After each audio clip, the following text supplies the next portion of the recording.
Hello everyone, long time no see. It's been a while. We've been quite busy in April, and we are back today at the Memli Coffee Lab with two new releases. And it's a good time to kind of chit chat about our new coffees, but also what we have been up to the past month. Of course, we were representing the United States at the World Cup Tasting Championship, which was a very fun experience. And then I decided to take some time off to rest, visit family, and spend time on really resourcing coffee and focusing on our sourcing processes and sourcing protocol, as well as our sourcing QC. And that's where here I'm introducing you our two newest coffee. The first from Ethiopia, Neja Fadil in the Guji region of Ethiopia, sitting at 2,150 meters above sea level. And it's a mix of kurume variety as well as 74, 110, and 74 and another number. It's a double soak wash process, double soak like the Kenyan style, and washed for about 36 hours before being dried on a raised bed for 10 to 12 days. And the taste profile of that one is totally clean, reminiscent of the old style of Ethiopian coffee. So very floral. We have more lavender vibes here, some white peaches and stone fruits, as well as a little bit of honey on the sweetness, and some berries and some more citric or berry-like note to it. I will do our classic 4-pour structure, even though here I'm going to do a change. I'm going to use the switch and do a 2 pours plus 1 immersion. My water is at 92 degrees. I use 50 parts per million of alkalinity, 50 of calcium chloride, and 25 of magnesium sulfate. All right. The second coffee is from Bolivia. This one is produced by a very young producer called Yulisa Chembi at Finca San Lorenzo in Caranavi region, sitting at 1,500 meters above sea level. And here we have a red Catuai micro lot processed in a slightly carbonic maceration natural, in a way that she just did a carbonic maceration for 24 hours or even less, and then dried her coffee on our raised bed. The roast for those two coffees are pretty light. The natural even a little bit lighter. And here we have 9 minutes of roasting for a Neja Fadil, double washed Ethiopian coffee, and about 8 minutes and 30 seconds with only 1 minute of development time for Bolivian coffee from San Lorenzo. And the taste structure on the Bolivian coffee is really, really crazy. Here I really wanted to find again those spring forward flavors, but still some of the sweetness. We're not in summer yet, so it's not like full floral and fruit. It's still very thick in texture. That's why we have here some blackberries, hibiscus, and pomelo. So more sweeter fruits that you can find in those in this coffee. All right, and 200. So at 120, I do my second pour of 50, right? And usually I'll do 4 equal pour, but I'll do one long pour of 100 until 2 minutes, and then I flip the switch. You want to finish those coffees below 3 minutes. Usually I give that window between 2 minutes and a half and 3 minutes and a half. Here, try to be below the 3 minutes range. That will really highlight the complexity of Neja Fadil. If you go past 3 minutes, not a big deal. However, you're going to lose some of those very delicate lavender floral characteristic of this coffee. Same here. If you go past 3 minutes, you're going to have a very sweet cup of coffee, but you are losing some of that blackberry and hibiscus note to it. So I try to finish before the 3 minutes mark, ideally in the 2 minutes 40, 2 minutes 45, and we are done here at 2 minutes 46. And for this one, 2 minutes 38. Excellent. Let it cool down and come back. All right, we are back here and smelling our coffee. What you smell first is very intense floral notes here.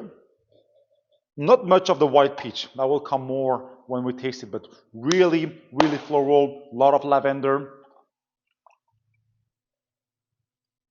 Some citrus fruit, but not too much, and some like floral honey. When I say floral honey, honey has this some honeys have this slightly floral characteristic.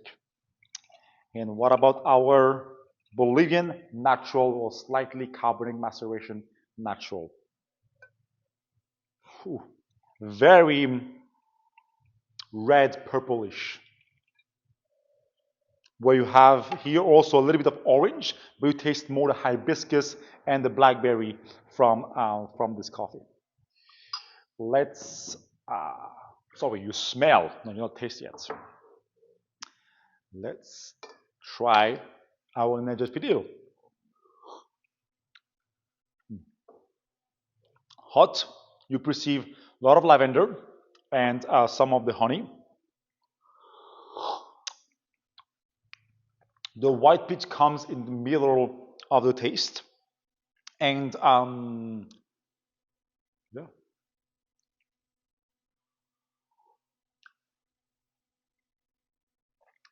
Some citrusy, some citrus note, and honey on the finish. It's a beautiful coffee where it picks with the lavender, then that soft, round stone fruit, then picks again with the citrus fruit, and then slowly with a medium finish with very clean honey. Bolivia. Oh, the smell is just beautiful here. I really wanted a spring forward coffee without too much intensity, acidity, but still those very clean fruits and florals. Oh yeah, you really smell those tea roses, hibiscus, flor de Jamaica. So anything on those like little reddish flower here compared to a more lavender or white flower on the Ethiopia. Blackberry, like screaming out loud blackberry. So hot, you got more of the hibiscus and the blackberry. And as it cools down, we will get some of that pomelo citrusy characteristic. As it's cooled down, oh, it's really interesting how when it cools down, we stop smelling the coffee and we just focus on the taste. But if you really smell the coffee at sort of 10 minutes here, oh my God, the peach is so intense. And guess what? You're gonna find it when you taste.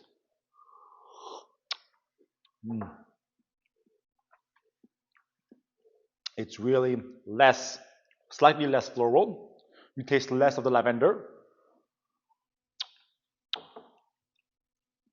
Much more of the white peach and still some honey on the finish. The texture here, it's quite medium, not as light as I thought.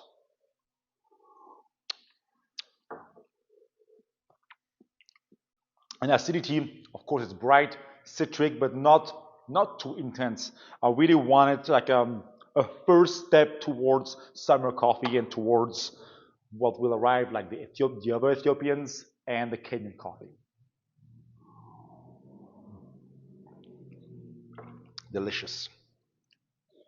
What else we've been up to? Well, we've been preparing coffee and dessert pairing. So I've been trained a lot in patisserie to bring a new experience at Memli Coffee Lab where we always have our coffee and chocolate pairing, but I slowly want to start doing coffee and pastry or coffee and dessert pairing because with dessert, You can really incorporate different ingredients, especially for the floral and the fruits, versus with the chocolate, it's really chocolate forward.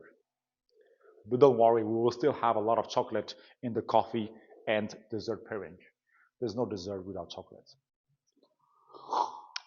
Mm. Wow. Now you get the balance.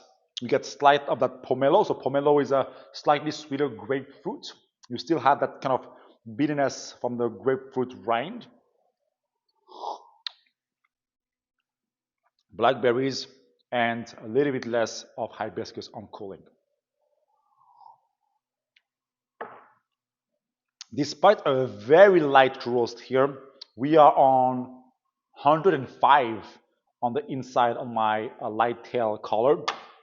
So it's quite a light roast, and that's why I would suggest to let it degas for at least 7 days, ideally 10 days. That will be your peak flavor.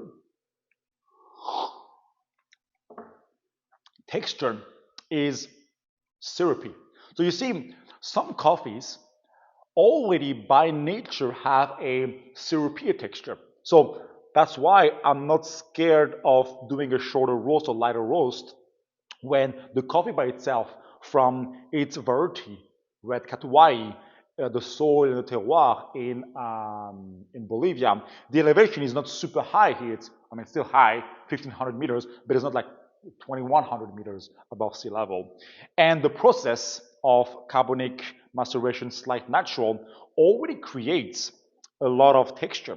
So then you don't have to add texture to bring a balance. It's already there. Mm. Beautiful length as well. Very sweet, floral and fruity on the finish. Awesome coffees for this spring season. Thank you for joining us. If you are new to the channel, don't forget to like, subscribe, and share this video. And let me know if you have any questions about our new coffees. They are available right now on our website, and they also will be our subscription coffee for the month of May and June. Thank you very much, and see you next time.